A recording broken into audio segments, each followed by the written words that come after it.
lives one day at a time. Kimmy Kim and Elations Radio.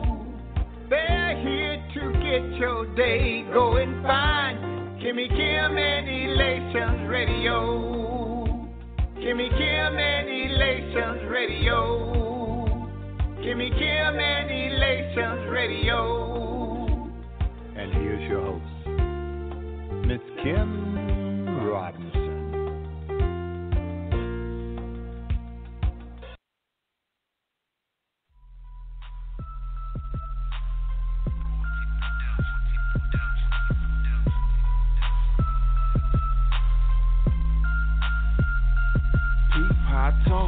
Check the way I walk, been set free, cause my father paid the cost.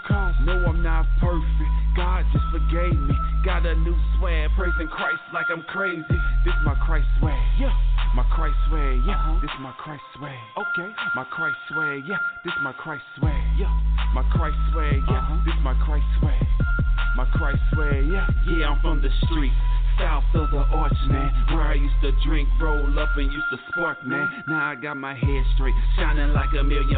Christ elevated me, going past the ceiling, bruh. St. Louis fitted, God Squad t-shirt. Homie, how you doing? Pleased to meet you, this my rebirth. Addicted to the word, it's pumping through my artery. Faith on the meal, the swag is a part of me. Now my glow bright, soul's been redeemed. Covered in the blood, no shower, cause I'm clean. Done playing games, rid of the Xbox, almost flatline. But Christ made my chest pop, walked on the edge. The devil made me wobble. Jesus took the wheel, fast forward for a throttle. Still in the hood, got that street slang. Mixed with the spirit, it's a G thing. Peep how I talk, check the way I walk. Been set free, cause my father paid the cost. No, I'm not perfect, God just forgave me. Got a new swag, praising Christ like I'm crazy. This my Christ swag, yeah. My Christ swag, yeah. This my Christ swag, okay. Yeah. My Christ swag, yeah. God Squad, bruh. Swag, yeah. My Christ swag, yeah. This my Christ swag, Cardiac. My Christ swag, yeah. Look. My whole style come from Christ, yeah. So own it, no sir, you can't put a price. Like white on rice, I got his blood on me.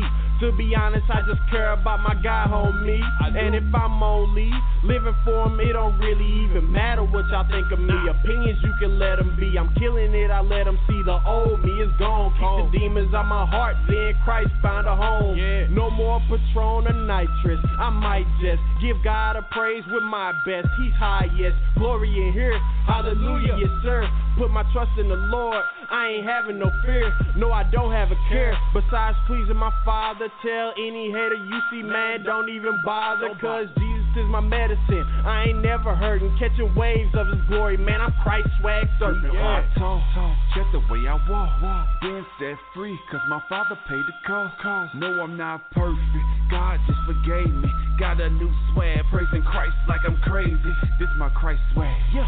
My Christ swag, yeah. This my Christ swag, okay. My Christ swag, yeah. This my Christ swag, yeah. My Christ swag, yeah. This my Christ swag. God Squad. My Christ swag, yeah.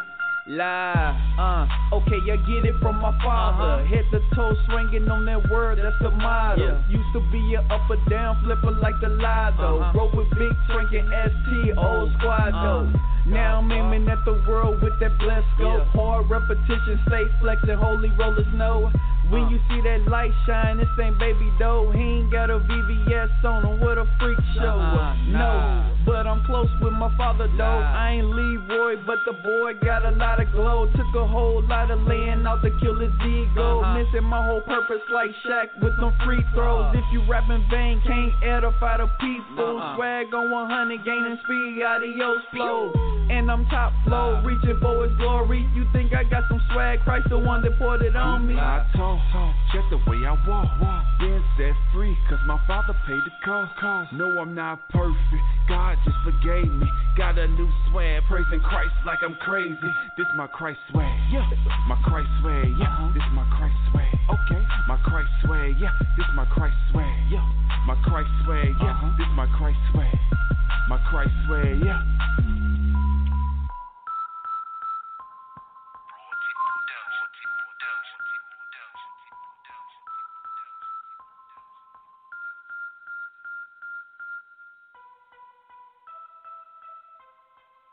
Doom, doom, doom, doom, doom, doom.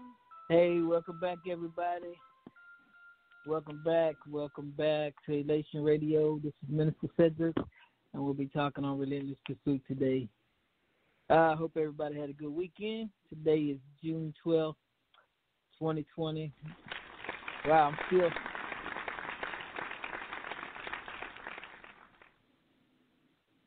I'm still looking at the news. I'm still looking at what's going on in our around the world, actually, but mostly here in our country. I'm in Louisville, Kentucky, so some good things have happened today in Louisville. But I'm still how do I say it? I'm still kind of twisted about some things. But man, God is opening up my eyes to some things. I was reading a little bit today, and I read in Psalm 55 verses 6 through 8. Man, it was actually pretty cool for me. But it made me start thinking, before we get our radio show started, I like to just kind of open with a thought, a devotional, if you will. And Psalm 55, 6 through 8, just simply says, I said, oh, that I had wings of a dove, I would fly away and be at rest. I would flee far away and stay in the desert. I would hurry to my place of shelter, far from the tempest of the storm.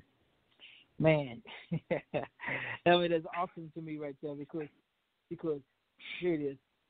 Sometimes I believe God is telling us to resist that flight. You know how we got flight or fight? Sometimes I believe God is telling us resist the flight. Just like with David. We know that with David here in Psalm 55, we know that David is a man after God's own heart. God anointed David a king, right? But when you think about it, in so many ways, David was just like one of us average people, when the pressure was on David, all he wanted to do was run away. He's like, man, God, I can't stay here and do this, but I want to get up out of here, right? Some of us, we feel that urge to take flight when things get tough. But I just believe that here when we find in Psalm 55, we find that God is saying, or David is talking, but I believe that God is telling him, hey, resist the flight. Don't run away. Now, how does that coincide with what's going on today? I said it last week, having some young adult kids of my own. Some of these millennials and this younger generation, they're looking for a fight. They're looking to right all the wrongs of the world because they feel like they've been wrong.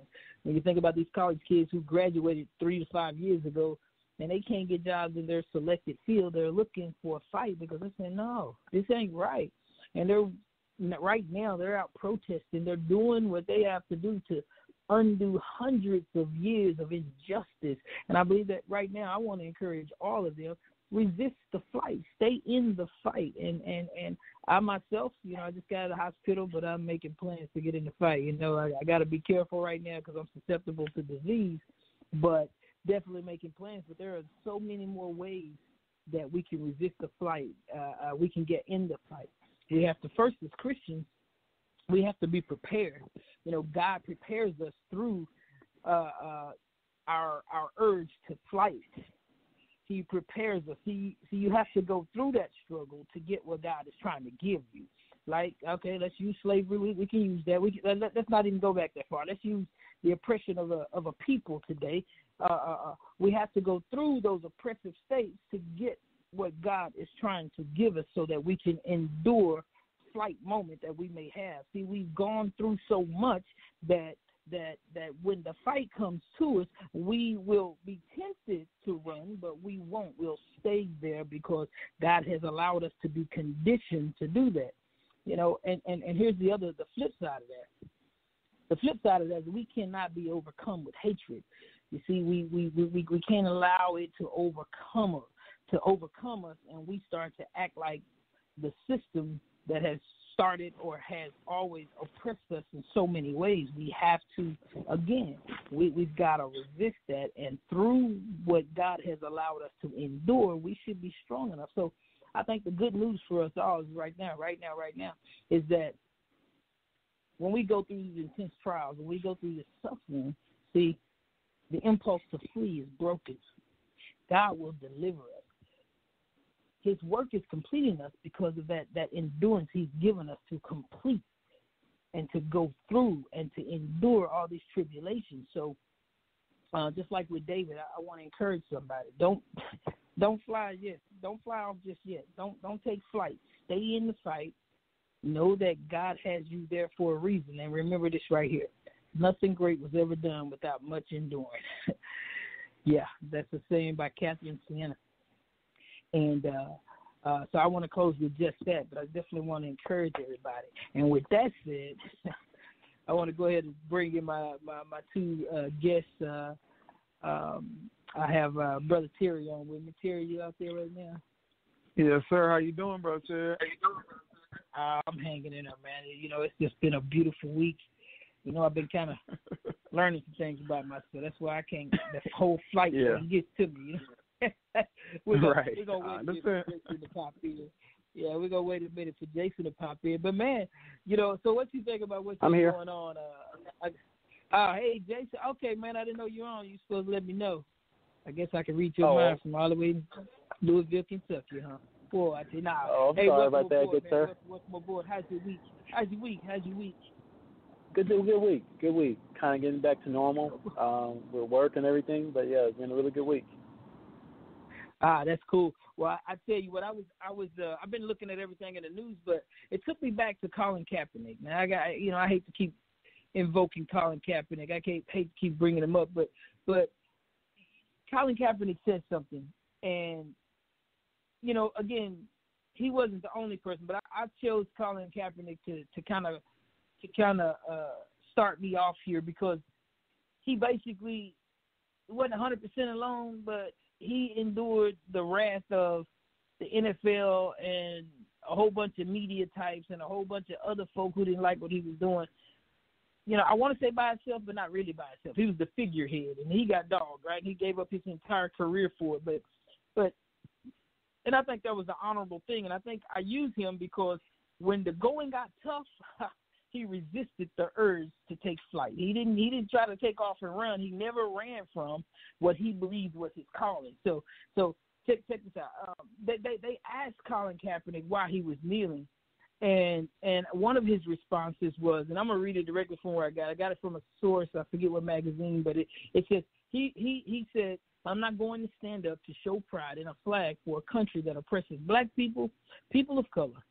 And this was the NFL media, he told them. He says, "To me, this is bigger than football, and it would be selfish on my part to look the other way. There are bodies in the street and people getting paid leave and getting away with murder." I wanted to start right there because we know what just happened. I know we've been talking about it for the last couple of weeks, but it kind of pushed me into what I want to kind of just talk a little bit about tonight. Now, I hope we can make sense of it for somebody, but Colin took a stand, and he didn't hide, he didn't shy away. He took a stand, and this is where he wanted to be. So he stood on what he was talking about or what he thought was right. So I wanted to just talk a little bit about race right here in America. Why is it so important that we identify with that we have an identity? Like for us, all of us are, I like to say black personally, but some people say African American. So I'm going to ask you, why is it important, and do you identify as black or African American? Terry, you want to start us off with that?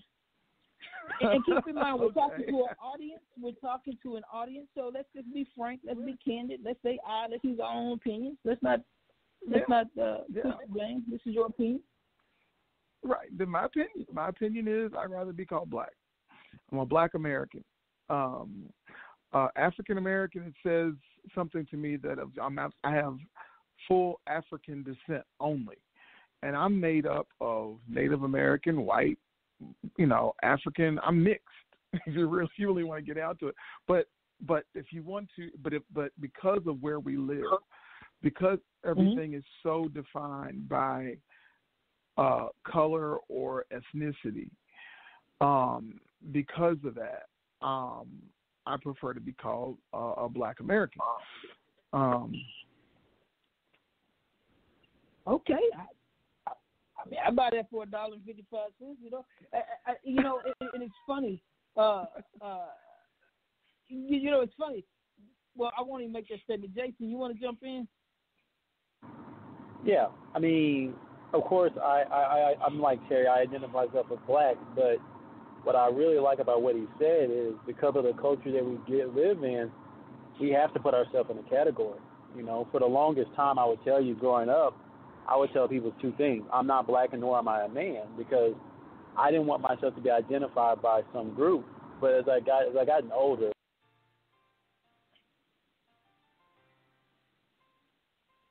Hello, Jason, we lost you.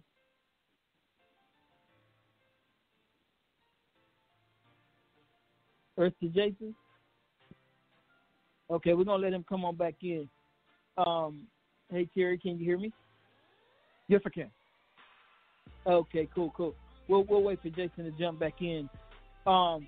Well, it's funny. Or I shouldn't say it's funny. It's difficult for me because I do always say that I'm black. I know some men who identify as African American. I have no problem with that. Mm-hmm. They say that it shows my African heritage because my ancestors were brought to America on a slave ship. I understand that. And I also understand what you're saying. You're saying, well, but my heritage is not just the African slave ship. My heritage is the people who are here. And what's funny about that is, Massa didn't discriminate when it came to sex. Okay, I'm not trying to be funny, and I don't want to get too deep in this on the show, but we know they didn't discriminate. My question, though, is why is it even important? Why is it so important in America that we identify with race? I get culture, but why is race so strong? And I've never really truly been able to answer that, except to say that just like racism, people define it different ways. I've found it 5 different ways and 5 different references that I've used, and one of them uses a superior, a group of people who feel that they are superior because of their color or ethnic background, and they make up a system that oppresses another group of people. And that's, you can tell that's a very liberal way of putting it. But I wonder why it's so important. And I think one of the reasons it's important is, let's just be honest, to keep people in their place. I think it's a system set aside just for that. That's why they call it systemic racism. And people don't want to, some people don't even want to say it. But I have a problem because I do identify as black, and I think as a black man in America, I should be proud to be black. But I find that a lot of my friends, depending on where you are, if you're not attached to a group of people who are not black, if you're not attached to a group of people who are not black, you feel more oppressed than you would if you were attached to a bunch of, let's say, white people. Like I know black guys who only hang around white guys, and they feel that they have the same, that they can do everything that white guy can do until they can't. You know what I'm saying? And, right. And so the question begs to me again is, why is race so important in America? And I think it's so important in America is because it gives one group of people the power to say that they're better than another group of people. And we know that that's not how God created us. We know that that's not how God created us. And go ahead. I totally agree with you. Because when I first thought about it, when I think about, I look at how they use these different, like the census. That's a system that is set up to not benefit us at all. Because what happens is, as we continue to grow as a people, what do? They change the definition of what it means to be a white American. And they begin to suck up people that are bigger groups. Yeah, right, different groups in their group to continue to keep us in our place and not have the piece of the pie that we deserve. Again, that's that systemic piece. So that's why I think about when I hear about things like what you're saying, I think of the census. The census is a prime example of that system that's set up to keep us in our place. Now, Sedric. Hey, Jason, welcome back, man. Welcome back. You all right? I'm sorry about that. Yeah, I got lost. I want to jump in on that question. You asked, why is race such a big importance? It was interesting. Here in the last probably like 6 months, I've been studying race a lot more. And to come to find out where races came from, it's actually a social construct. And when you look at the reason why the construct was created, it was created exactly why you said. It was created by a white man to show how superior white people were than black. So this concept was created for the whole purpose of creating division and superiority of one group of people over another. So it's interesting as we talk about race that we got to understand exactly where it came from. And I'm in total agreement with that. You know, when we talk about knowing our history, and here's the funny thing. When I was growing up, I couldn't get my total history at school in the library. They just didn't have the books I needed. Right. You know, I'm going to, and again, we're talking to this thing about this whole thing about systemic racism and why is race so important. And what's funny is one of the things when you get to the economic things about race is that when you hold that one group of people back, you actually hold back the entire society to a degree. Because think about it. Think about this. Now, I'm not trying to be funny, and this is the thing that irritates me to death, is if you oppress me, you keep me from learning how to read and write and talk and do things, right? That means that I can't get the type of work that I need. I mean, I'm out here breaking my back in labor. What happens when my back goes out and I can't work? Now I'm another brother that's on the system, so I'm waiting for you to take care of me. Oh, my God. It sounds like welfare, don't it? You can get this check, but you can't have a man in the house. But so I think that the whole thing with race is it's really just to do that. It's just to do that. And honestly, quite frankly, go ahead. Did you hear what you just said though? But did you when you talked about welfare, you said, okay, we'll give you this little check, but we're going to govern what you do. You can't have a man in the house. What does that do to the family construct? Let's break down that. Let's take the head of the household out. Let's let mama teach the man how to run instead of fight. Oh, man, okay. Right. I'm sorry, go ahead. No, you're right. But that's what I was headed. And you hit the nail right on the head. And people understand these things are in place to destroy the black family unit. You know, and to throw it into chaos, so that the next generation will. Cause think about it. Think about the number of families that you may know who have generational welfare issues. Yeah, you know what I'm saying? Where multiple generations that they on welfare, they living in the projects. They're I mean, again, nothing against people but understand that's what this whole system has been designed to do. Because think about it, when they built Cabrini Green in Chicago, one of the largest projects ever to be taken, and they stacked them on top of each other like they were in little shoe boxes. Yeah, kept them all in the same place, and you got nothing but a lot of families in there who were single family mothers because the daddies couldn't live there. Frustrated. And so no, I'm saying you're right. And so that again, so I look at it because I got a question because that's what happens. And check this out. That's what happens. Family on welfare, right? Am I right? Well, I'm gonna go ahead and say wrong. Come on. Because wrong. If you are a rural white person, you out in the country, you get the same money, but you don't get stacked on top of people. You know what I'm saying? You out in the country, you get all the same benefits, but you don't have to get stacked on. You don't have to live in that urban. You were talking about one time you were talking about code words, urban development. Words. Yep. Again, it brings out. It makes people. We have been trained in our society when we hear the word urban.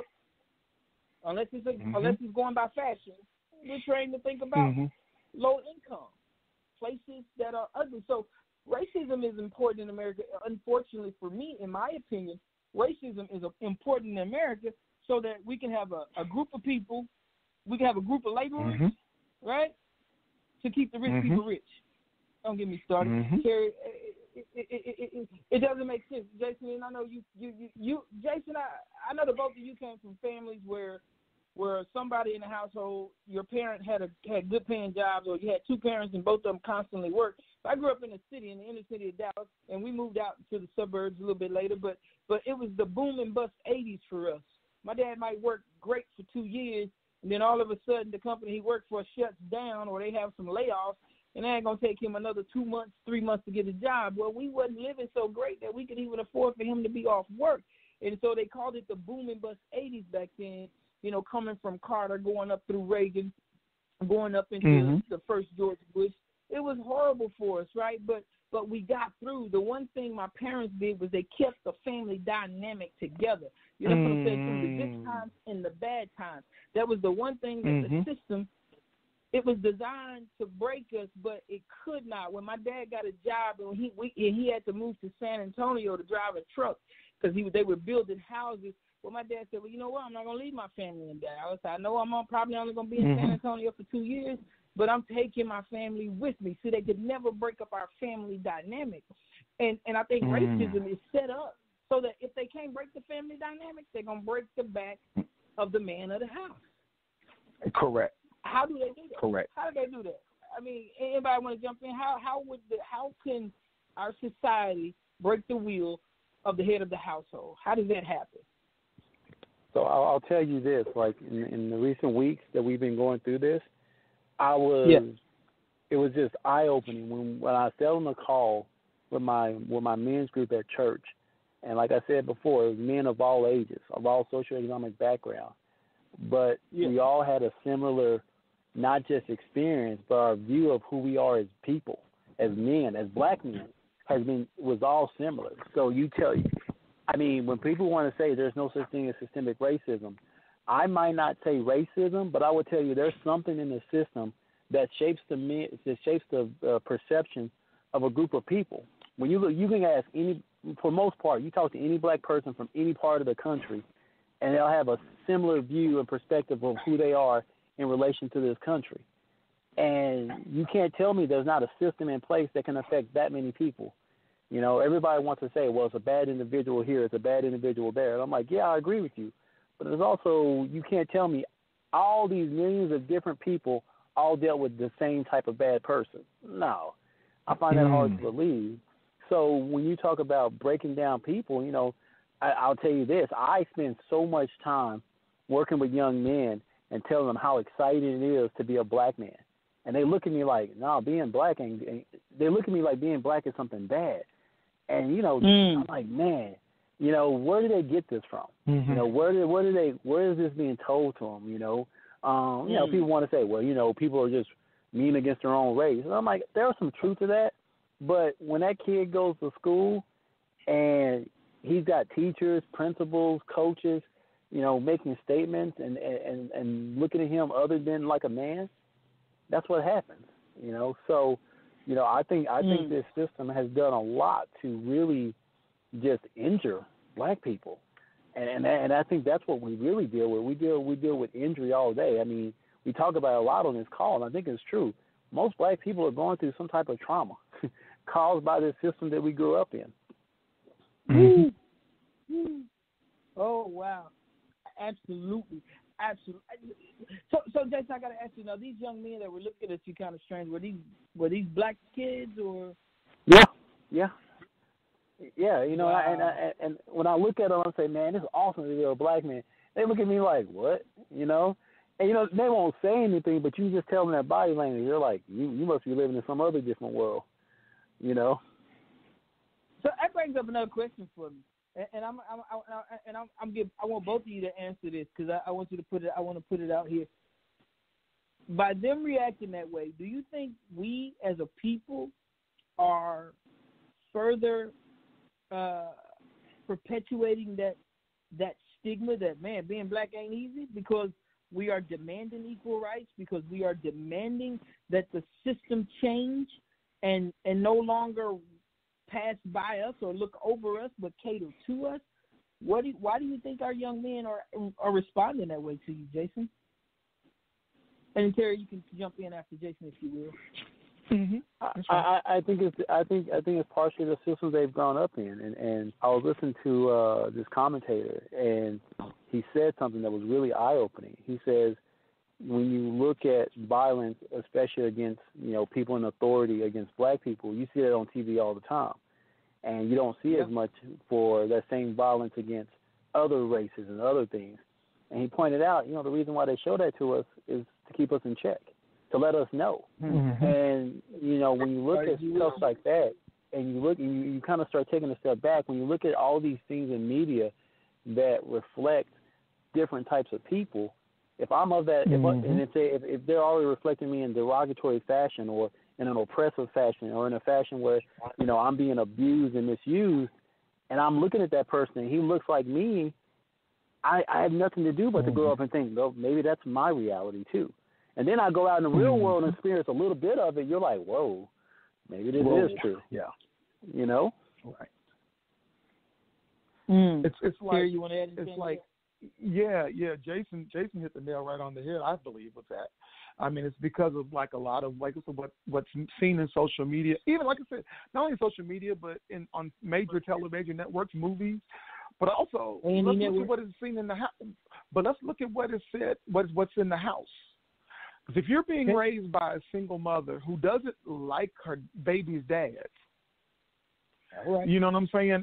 And we can be our own worst enemy. We can't blame it all on media. The things that we're teaching our kids, the things that our kids are seeing, a lot of those things are a result of what's being produced in the house sometimes. Inside. We got baby mama don't like daddy. You know what happens? What happens sometimes? I mean, I'm just being real. It literally, they're being cast as the devil.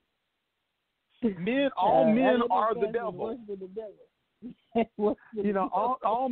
All men are devils. And so then you got your kids growing up hearing this, and your dad's not worth a quarter. Well, he ain't doing well. I guess I must be because I'm my dad's son. Yeah. Right. Yeah. Yes. So we can be our own worst enemy sometimes. And I'll tell you one of the things that when I see that, and you're right, it is in the home, but just like that saying, hurt people, and you have these black women out there who, just like us as black men, are being traumatized, and now they have the added responsibility of trying to raise a kid in the midst of all that trauma.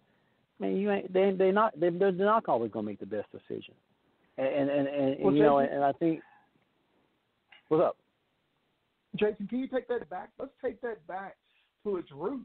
I mean, you had families being broken up back in slave time. I think Sedric said that last week, where where mothers, where wives would see their husbands emasculated, by the slave owner.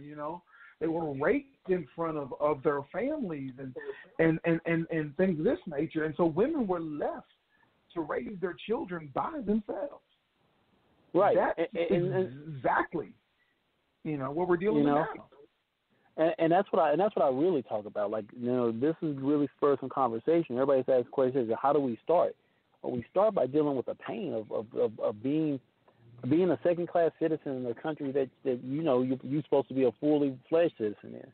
We start by the pain of dealing with that, and and everybody wants to say, well, there's no systemic racism, man. You call it what you want to call it, but I will tell you this: there is a system out there where I can tell you I've experienced growing up that did not allow me to see myself in the best possible light. It took me, having to go through so many jumps and hurdles just to see myself as a regular person, much less see myself as, man, you are somebody, and there's a system out there that every young black man, when they graduate, when they come out and they start going into adulthood, they have to battle that stigma that they grew up with before they can even get started on trying to start a real adult life. If you want to start the healing process, let's admit that, hey, man, we are scarring you. Man, some of the stuff we put on TV is really, one-sided. It is very biased. It is shaping people.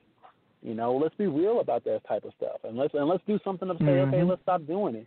You know, and then everybody wants to point to, well, it's always the black on black thing. Well, I mean, if you tell a group of people you tell anybody that a group of people is less than subhuman, even if you're part of that group, you might buy into it too. So I think, you know, when we see all this stuff, all I can see in just everything is just so much hurt and pain, and people just trying to deal with all their hurt and pain, and then having, like I said last time, how do you recover from trauma when you're in the middle of it? That hurt and pain doesn't stop; it just continues. Right. It intensifies. That's what it does. And that's what's so funny. So my question is, just going by what we were just talking about. Let's think about white privilege versus being black. First off, can y'all explain to me? One of y'all can explain to me what white privilege is, and the next one, can you explain to me how that privilege is different from what we get? Have you seen it in action? Do you experience it a lot? Yeah. Well, no, I'm not gonna call you out. If y'all would, y'all can take whichever part of that y'all want, or both of y'all can take both parts. I'll do white privilege is real. Because there's some things that they do not have to deal with that we'd have to deal with. Elaborate. I need some people to know what you're talking about. Elaborate. Okay. I was just reading something today. There's a store that's like here in Louisville, but it's all over the country. And when black people would go in it, they said the former employees said there was a code word that they would give for black people that would walk in, and they would say it over the mic. Nick. They said, Nick, can you come to this front desk? And that meant nigga in the building, and you need to watch them closely. Oh. That's what that meant. And so that was just in the paper today. And so basically, but white people don't have to deal with that. Because of their skin color, they're looked upon more favorably than us. And so they're given the benefit of the doubt more than us. But in reality, they got their kids still shoplift more than any black kids that we ever run across. But the thing about it is, but again, that's that privilege. Oh, they're not gonna do anything. They're white, you know. So basically, a lot of that is when you're given that benefit of that, when you're given that favor just because of your skin color. That's white privilege, pretty much in a little bow with a little bow on it. When you could just, because of your skin color, you could do certain things without question. There's things that you can get without question. Like, take for instance, they're never going to ask your credit score. You know, because you're white. Your credit score could be jacked, but because you're white, you're not going to be asked, or their credit report may not be checked, or may not put that much emphasis on it because you're white. We'll give you the benefit of the doubt. We'll give you this loan because you're white. You'll pay it back.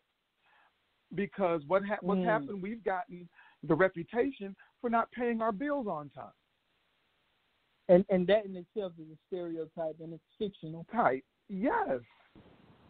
So I would tell you this, like when we talk about white privilege, I think it's we've got to be careful, because I truly believe that because of the color of our skin that I'm going to be treated differently than someone that's white, and I do believe that there's things that a white guy would never have to go through that I have to go through.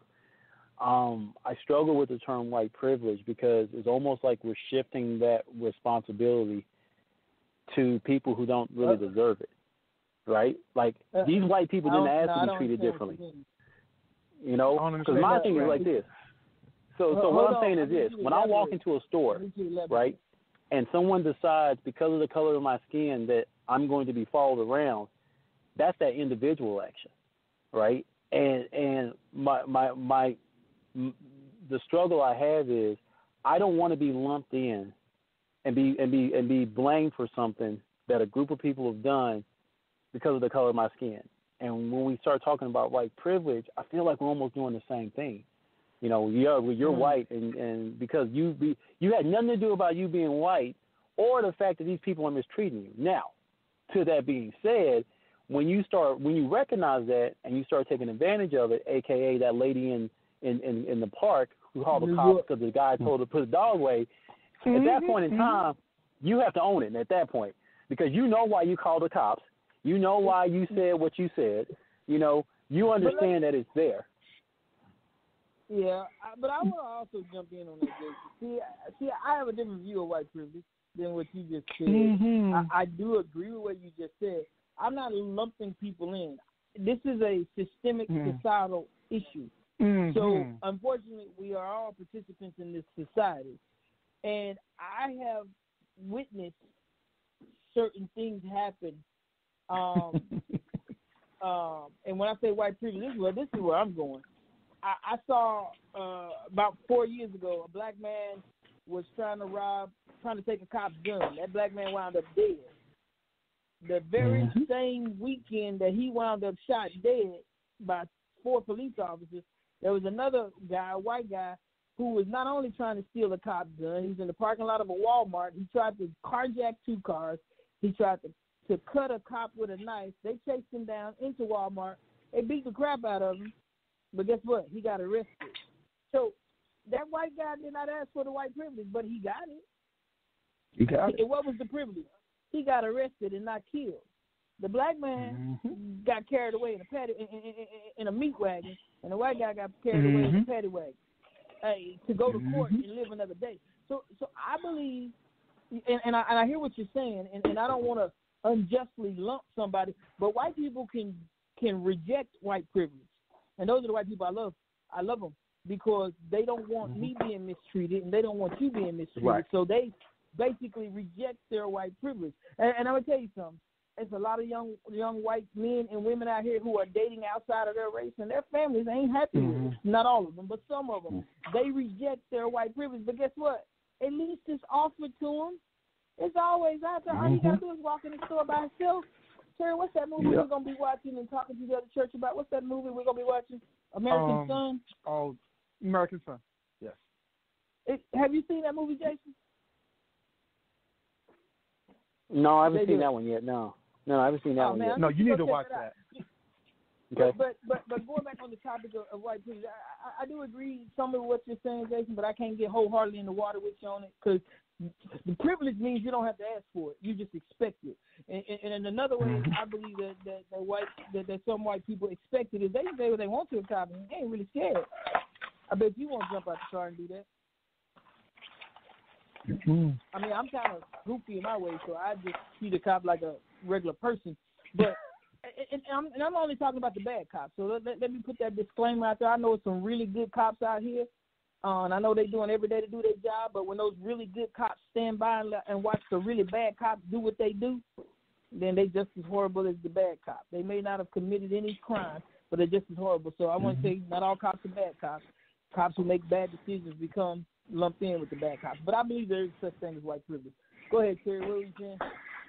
No. You hit the nail right on the head. I'm sorry. I'm good. Yeah, because you know that's a big thing today. Like one of the things I was thinking about is when we talk about white privilege versus being black, and then we talk about why is race important in America. You know what? It brings me up to speed with what's going on today, and having children who are old enough to go out and protest and know what it means. You know, I ask them, why are y'all out there? And they say, well, Dad, we sick and tired of being sick and tired. And I'm saying, y'all ain't even old enough to be sick and tired. You're barely wet behind the ears. But they understand what's going on, and they looking for the fight. So my next thing is how do the two of you feel about not just the protests, but how do you feel about all of a sudden we got all these protests going on, and it was sparked again by George, what's the last name? I can't think of his last name for some reason. Floyd. Nobody gets my Floyd. Yeah, Mr. George Floyd. It was sparked by his death, and so George Floyd is killed, and all these protests spring up. But what do you think about now? How eager most of the city municipalities are to hear the grievances of the people and to start to make changes, even to the point where they're picking fights with the police unions. What do y'all think about what's going on with that? I think my thing is this: nothing. Like I think I said it last week. The squeakiest wheel gets the most noise. These people knew what was going on. They knew the systems that were in place. They knew all these things that were going on, and they were going to leave them there until noise was made, until their pockets were, until their were hit. You know what I'm saying? And so, yeah, I look at it as being it's a sad situation, but when you know that you're doing wrong, and again, the squeakiest wheel gets the most oil. And I think that's what's happening at this moment is that these people knew that they know that these things are in place. They, they know they're in place way ahead of time. And it wasn't until Mr. Floyd's murder and it was caught on tape. That's the operative. That's the thing. Until it was caught on tape. Nobody gave a flip. But until it hit, and it hit home with a lot of people. This man's taking his last breath calling out for his mother. You know what I'm saying? How terrible this system is. How terrible these systems and things that are in place are. But until then, they were okay. Until it landed on their front doorstep. That's what I believe. And that just kind of furthers my thing because, one of the things I've always been talking about is like, man, this is not the first time this has happened. Like I said, sitting in that men's group with 70-year-old men who are like 30, twice my age, explaining the same type of stuff that they faced when they were half my age. I mean, this thing's been going on for so long, and the fact that I just look at it like if there really wanted to be change, there will be change. Like let's say a corporation needs a tax law break, that happens quickly, right? Let Walmart say like, hey, I need to do something. These laws change immediately, right? Now all of a sudden, it's taking all this time for this to happen, and to me, I just feel like, all right, you know what? What does this really mean? Are you just pandering just because, like Terry said, I've gotten squeaky, and I like how you started this show. Don't stop the fight because that's what they want. They want us to stop the fight. Okay, well, they're not squeaky anymore, so we're good. We don't have to go as far. Right. I'll tell you this. There was that incident in Buffalo where those people pushed over that old man, and then they lied on the report and said he tripped. And then when the video came out, they started, they like, oh well, they changed their story. And then it's the part that got me. So they got the two guys who did it got suspended, and then the next day, the other 75 men in a unit just went on strike. And but let me tell you about that. But go ahead. I'm gonna tell you that story. Go ahead. So I'm thinking to myself, it's like, your partner did wrong, and instead of you trying to be like, you know what, man, that he probably went over the line. It's. I was reading articles like, why do police lie? And one of the things they say is because they can get away with it. They have gotten so blatant. They have gotten so bold. They think they're above reproach that they do stuff like, my boy's in the wrong. I see he's in the wrong, but we're gonna protest, and we're all gonna walk out. And in my head, if I was the mayor, I'd be like, y'all ain't got no job. Bye. Yeah, but let me tell you what happened with the 75 officers who walked off. I just heard a report on it. I think it was this morning or last night.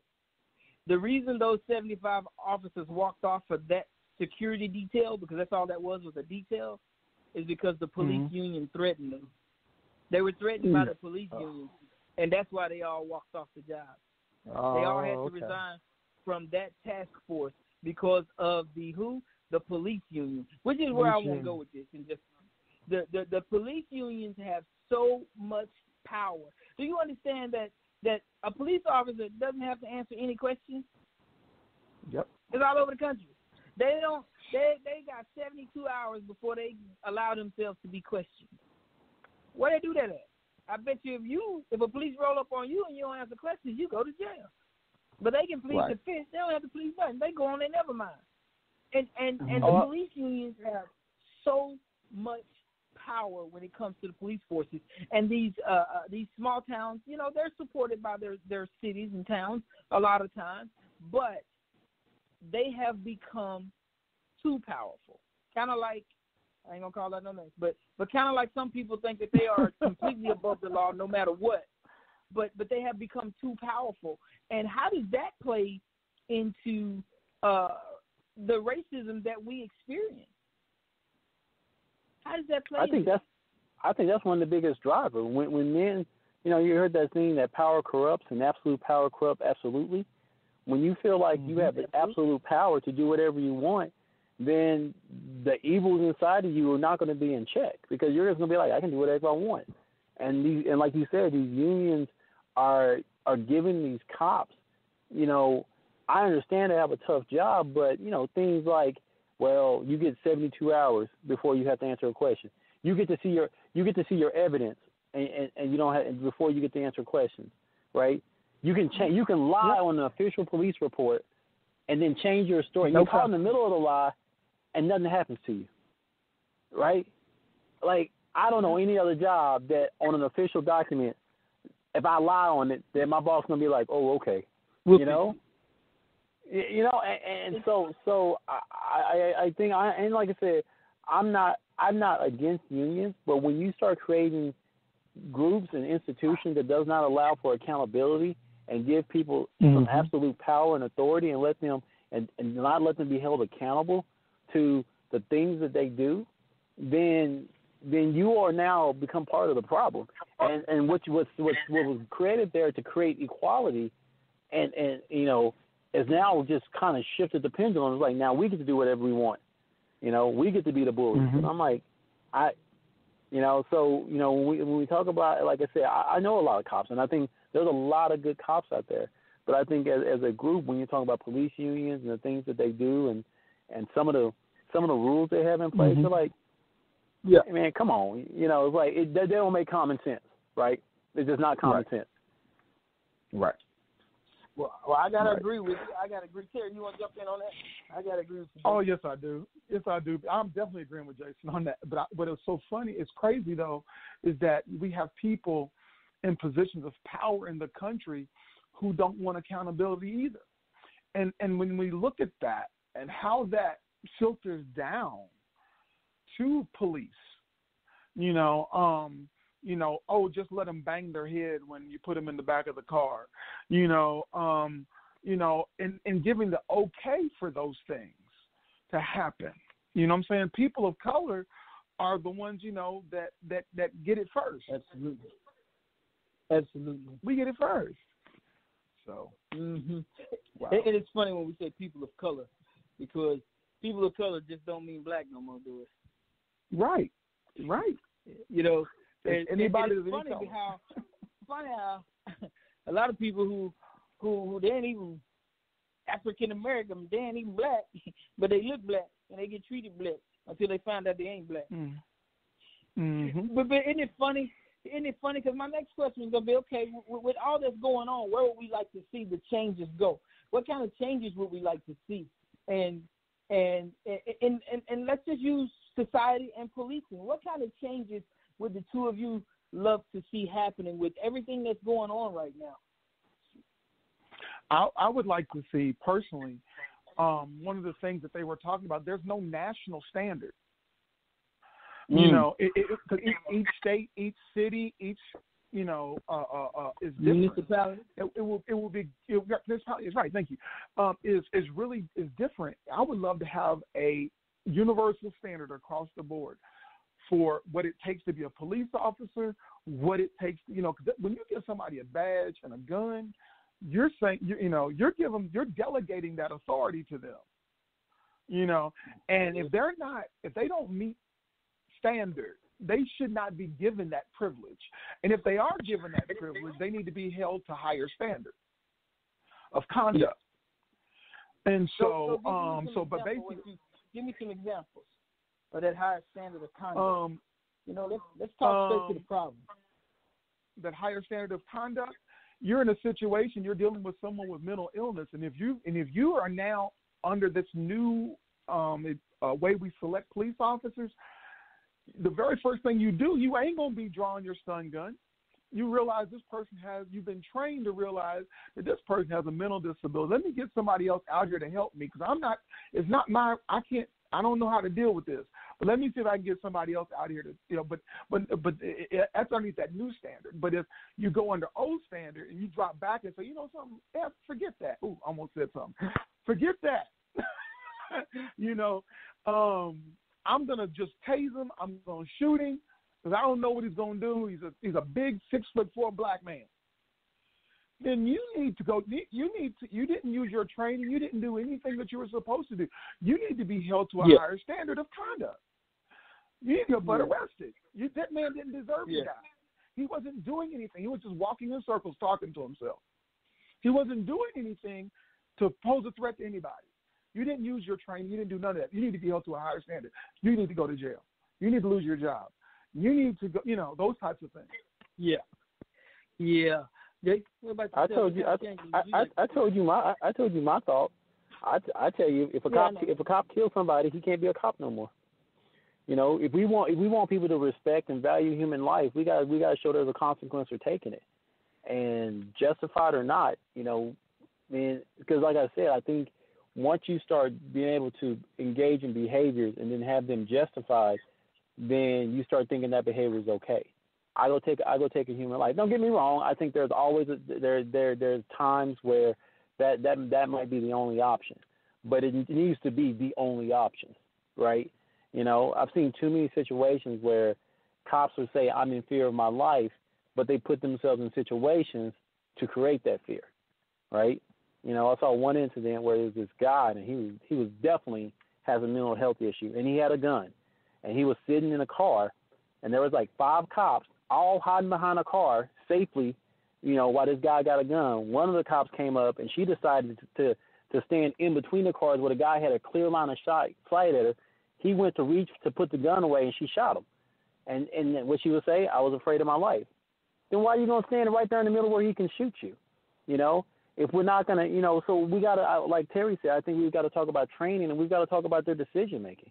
Not their decision-making in that moment, right? Okay, wow. But what did you do to put yourself in that situation?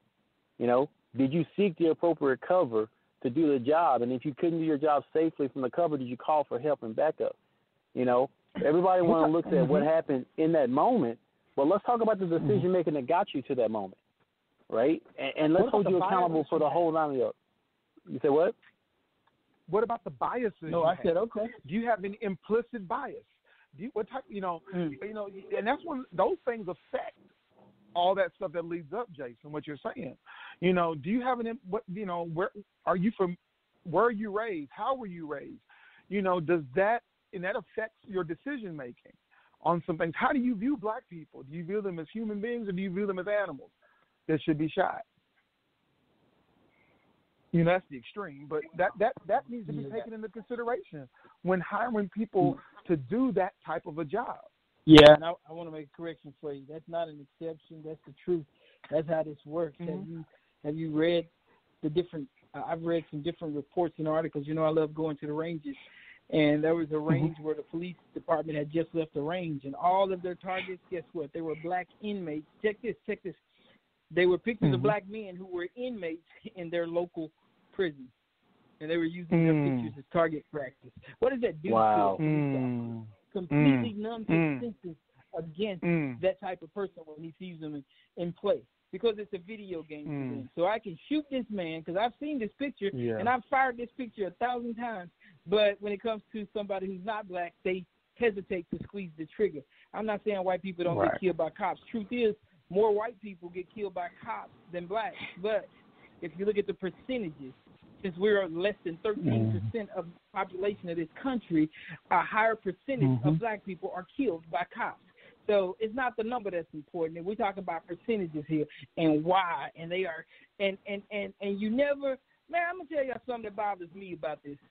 You notice the 75-year-old man who was pushed by I'm gonna say 3 cops, because 3 cops standing. And he slammed into the ground and busted his head open, right? He busted his head open, right? Have you seen his face yet? Have you seen the video other than when it first happened? Have you seen the video of him? How many videos have you seen of black men being killed by police where you see the whole face? See, I have a problem with that. Tons. I have a problem with that. Again, desensitize the country to a black man dying, even though it's not really working in this case, but still desensitized. This white man is so precious we can't show his face. Took him 2-3 days to release his name. And I'm glad he was out there protesting. I am not glad he got hurt, but I don't like the way the media portrays this stuff.